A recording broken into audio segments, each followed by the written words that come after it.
நல்ல விஷயத்தை பதிய விடாமல் நிறைய இடைஞ்சல்கள். நான் சொல்லிகிட்டு இருந்த விஷயம், இந்த காவல்துறையை சேர்ந்தவர்கள் எல்லாருமே ஒருமுகமாக இந்த போராட்டத்தில் நியாயம் இருக்குது. இந்த போராட்டம் நான் சொல்கிறது வெறும் ஜல்லிக்கட்டு மட்டுமே இல்லை. இந்த மாணவர்கள் அவங்க யாருமே தூண்டி விடாமல் இவ்வளோ பேர் ஒட்டு மொத்தமாக நின்று ஒரு விஷயத்துக்கு குரல் கொடுக்க வந்திருக்காங்கன்னா அவங்கள மதிக்க வேண்டியது இந்த அரசுடைய கடமை. அரசு ஏவி விடுற இந்த காவல் அதிகாரிகள் எல்லாருக்குமே நேற்று வரைக்கும் ஒரு சின்ன மனசுக்குள்ளே ஒரு நல்ல அபிப்பிராயம் இருந்தது. நானே நேரடியாக சந்தித்து நிறைய பேரை பேசினேன். அவங்க சொன்ன விஷயம் என்னென்னா, இதில் அவங்களுக்கு முழுமையான ஒரு ஈடுபாடு இருக்கிறதாக. அப்போ நான் நம்பிக்கிட்டு இருந்தேன், என்றைக்காவது ஒரு நாளைக்கு ஒரு புரட்சி வெடிக்கணும்னா இவங்க எல்லாம் இந்த பக்கம் திரும்பணும். இந்த உணர்வு நியாயம். வேலை தானே போலீஸ், சம்பளம் தானே காவல்துறையிலேருந்து வருது, மனிதர்கள் தானே. அவங்களுக்கு மனசுக்குள்ளே இது சம்பந்தமான ஒரு சரியான ஒரு தீர்வு இருக்கும். அது நடக்க போதுன்னு நான் ரொம்ப நம்பிக்கிட்டு இருந்த நேரத்தில் இன்றைக்கி காலையிலேருந்து இப்படி பேரிடையான செய்திகள். இதில் நமக்குள்ளேயே நிறைய குழப்பம் இருக்குது. ஒன்று, நேற்று வரைக்கும் இந்த பிரச்சனை தீர்ந்துருச்சுன்னு சொன்னவங்கள துரோகிகள் அப்படின்னு சொன்னவங்க இன்றைக்கி காலையிலேருந்து இல்லைங்க இந்த பிரச்சனை தீர்ந்துருச்சு அப்படின்னு அவங்களும் சொல்லும்போது, ஆனால் அடிபட்டு ராயப்பட்ட ஆஸ்பத்திரியிலையும் நிறைய இடத்துல இருக்கிற அந்த மாணவர்களுடைய நிலைமையை பார்க்கும்போது ரொம்ப வருத்தமாக இருக்குது. யாரும் மெரினாக்குள்ளே நுழைய முடியல. நுழைஞ்சு போயிட்டு வந்தவங்க கொஞ்சம் பேரை இந்த வட மாநிலத்து போலீஸோடைய அடி தாங்க முடியல அப்படின்லாம் நிறைய செய்திகள். கொஞ்ச நேரத்துக்கு முன்னாடி கூட நான் லாரன்ஸ் கிட்ட பேசினேன், என்ன சார் நடந்துகிட்ருக்கு. அப்போ அவர் சொன்னார், இல்லை சார் இன்றைக்கி சாயங்காலம் இந்த சட்டமன்றத்தில் இருந்து அந்த விஷயம் கையெழுத்தாகி வந்துருச்சுன்னா. நான் சொன்னேன், அதுக்குள்ளே ஏன் அவசரப்படணும்? இன்றைக்கி சாயங்காலம் சட்டமன்றத்திலேருந்து அது வறுமையானால் நம்ம ஏன் அவசரப்பட்டு இன்றைக்கி காலையிலேயே மாணவர்கள் அங்கேருந்து ஒதுக்க முயற்சி பண்ணணும்? அதனால் எனக்கு நிறைய டவுட் இருக்குது. இன்னும் சொல்லப்போனால் நிறைய மந்திரிகள் மட்டத்திலிருந்து கூட எனக்கே ஃபோன்கள்.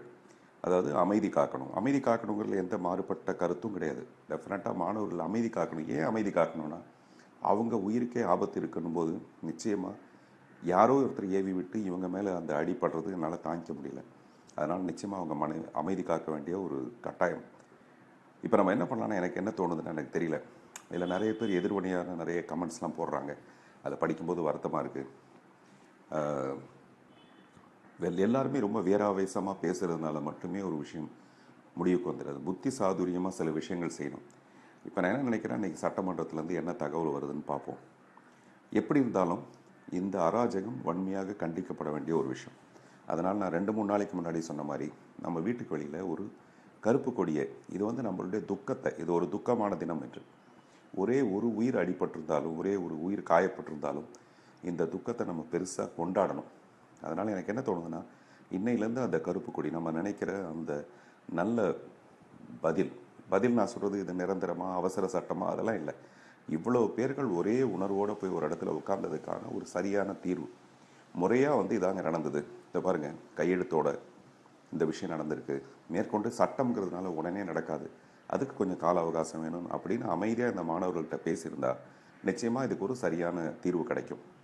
இப்போ கூட நான் சொல்கிறது என்னென்னா, எல்லோரும் அமைதியாக கலைஞ்சு போகணுமா கலைஞ்சு போகக்கூடாதான்ற 2 பிரச்சனைக்கு நடுவில் யார் மாட்டிக்கிட்டு கஷ்டப்படுறாங்க இங்கே, அதை பார்க்கும்போது ரொம்ப வேதனையாக இருக்குது. அதனால் என்ன நினைக்கிறேன்னா, அப்படி கலைய வேண்டிய ஒரு கட்டாயம் வந்துருச்சுன்னா கூட என்ன பண்ணணும்னா, இந்த மாதிரி ஒரு கருப்பு கொடியை நம்ம வீட்டு வாசல்லையே வச்சுக்கிட்டு நம்மளுடைய துக்கத்தை, நம்மளுடைய கோபத்தை, நம்மளுடைய சோகத்தை பிரதிபலிக்கிற விதமும் நம்மள அமைதியான முறையிலே இந்த போராட்டத்தை நடத்தலாம். அதே மாதிரி நான் நினைக்கிறது, இந்த குடியரசு தினம் இங்கே ரொம்ப அமைதியான ஒரு அணிவகுப்போடு நடக்கணும் அப்படின்னு அரசோ அந்த மாதிரி ஏதாவது எதிர்பார்க்கலாம். அதுக்காக கூட இதை உடனடியாக கலைக்கலாம். அப்புறம் எவ்வளோ நாளைக்கு தான் நம்ம இங்கே இந்த போராட்டத்தை எத்தனை நாள் பண்ணிக்கிட்டு இருக்கிறது? இந்த மாதிரி நிறைய விஷயங்களுக்கு நடுவில் இந்த குடியரசு தினத்தோட கொண்டாட்டத்தை நம்ம புறக்கணிக்கலாம் எனக்கு தோன்றது. உண்மையிலேயே இன்றைக்கி சாயங்காலம் கிடைக்கிற தகவல் சரியானதாக இருந்ததுன்னா இதுக்கு நம்ம மதிப்பளிக்கலாம். அப்படி இல்லை, அது அவ்வளோ நமக்கு திருப்திகரமாக இல்லைன்னு சொன்னால், முதல்ல நமக்கு இதெல்லாம் எதிர்க்கிறதுக்கு ஒரு ஸ்ட்ரென்த் ஒன்று வேணும். அதை மீறி அந்த குடியரசு தினத்தோட கொண்டாட்டங்களை இன்றைக்கி நம்ம எல்லோரும் மெரினாவில் போயிருக்கோம், நம்மளெல்லாம் அடித்து விரட்டுறாங்க. ஆனால் அன்னைக்கு மெரினாவில் கூட்டம் கூடணும், அப்போ தான் அந்த விழா சிறப்பாக இருக்கும். அப்படி இல்லாமல் அன்னைக்கு நம்ம அந்த விழாவை புறக்கணிப்போம், யாருமே அந்த இடத்துக்கு போகாத மாதிரி. நம்மளுடைய சோகத்தையும் இல்லை கோபத்தையும் அமைதியான முறையில் காட்டலாமே அப்படிங்கிறது என்னுடைய இப்போதைய நிலை. இதுக்குள்ளே மணி 6 மணிக்கு மேலே ஆயிடுச்சு. சட்டமன்றத்திலேருந்து அந்த தகவல் கையெழுத்தாகி வந்திருக்குமா, அது மாணவர்கள்ட்ட காட்டப்பட்டிருக்குமா, அப்புறம் நிச்சயமாக இந்த அடக்குமுறை, இந்த அராஜகம், இதை போலீஸ் உடனடியே கைவிடணும். மக்கள் கொதித்தடைந்து அவங்களுடைய வேகத்தையோ கோபத்தையோ காட்டினா கூட அதை ஒரு நல்ல விதமாக பெண்களை தரதரன்னு இழுத்துட்டு போகிறதோ இல்லை பெண்கள் மேலே பாயிற அந்த வேகத்தையோ அவங்களுக்கு தெரியாது. நார்த் இந்தியாவில் வந்திருக்க போலீஸுக்கு தெரியாது. அது கொஞ்சம் நல்ல விதமாக அணுக சொல்லலாம், முறையை அவங்களுக்கு தெரியப்படுத்தலாம்.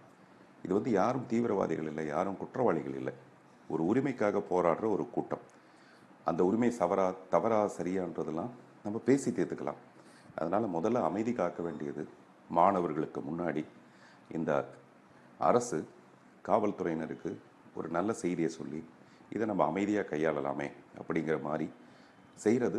அதனால் அமைதி காக்க வேண்டியது வெறும் மாணவர்கள் மட்டும் இல்லை, காவல்துறையினரும் அப்படிங்கிறது என்னுடைய தாழ்மையான கருத்து.